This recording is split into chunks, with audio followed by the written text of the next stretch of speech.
My name is Rabbi Lionel Rosenfeld. And what's your title?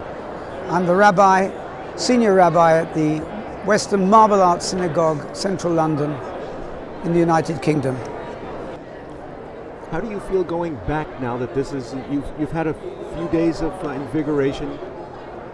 I'm going back with a knowledge that the American public and the American political arms are supporting the state of Israel in every way. I'm going back with the sound of the applause of Senator Menendez to his speech and to his support for Jerusalem, the capital, and where the embassy is visited. I'm going back with that ringing in my ears to be able to tell my fellow congregants, first of all, and others, that there's nothing like AIPAC in this world today. What's the possibility or potential for a spark to use this, people referencing this as a spark to boost Jewish activism in Europe? I would like to think that it could be done, but we don't have enough activists in Europe as we have here. We don't have the same connections with the government as we have here. Governments of Europe, as you well know, generally are anti-Israel in most of what they do. And they are not doing enough to stamp out the anti-Israel regimes, all the protest groups that speak against Israel, both in the campuses and in the general media. The campuses, it's a terrible thing to be a Jewish student in London at the moment. Let me give you an example. Every Friday night, we host 60 to 100 Jewish students who come to us to sit together and have a meal together and a Friday night together because they feel so defenseless against the ongoing onslaught in the campuses.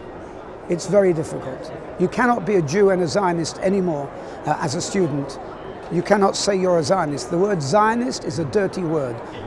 How about the British press? Are they, when you've had BICOM now for over a decade, have they understood the situation in the way that this new Trump administration has seen the Palestinians as an obstacle, an impediment, rather than a catalyst?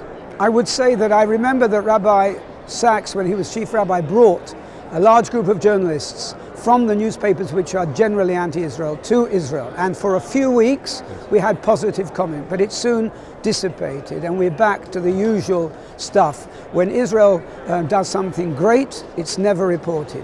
One missile fired against Gaza will cause a half a page of and headlines in the newspapers. It's the same old story. Israel cannot afford to make a mistake.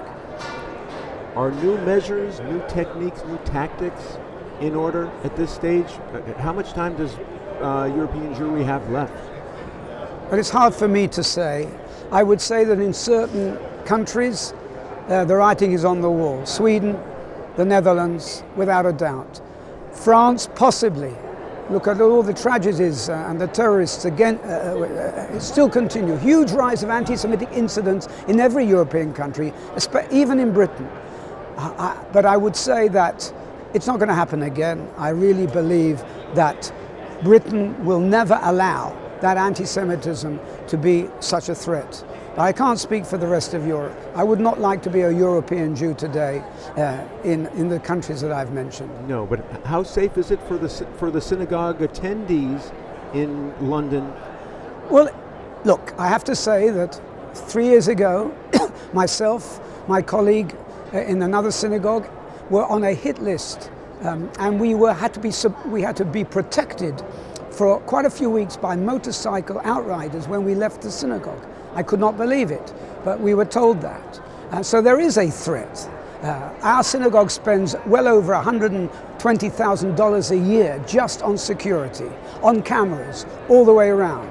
The police even instructed us to remove the plaque that says we're a synagogue.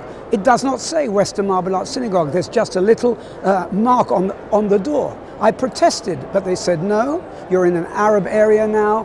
We cannot allow the synagogue to be, you can't have a sign up. Can you imagine in London not to have a sign that we're a synagogue? So many people can't find our synagogue, tourists, visitors, because there is no sign. That's what we've come to.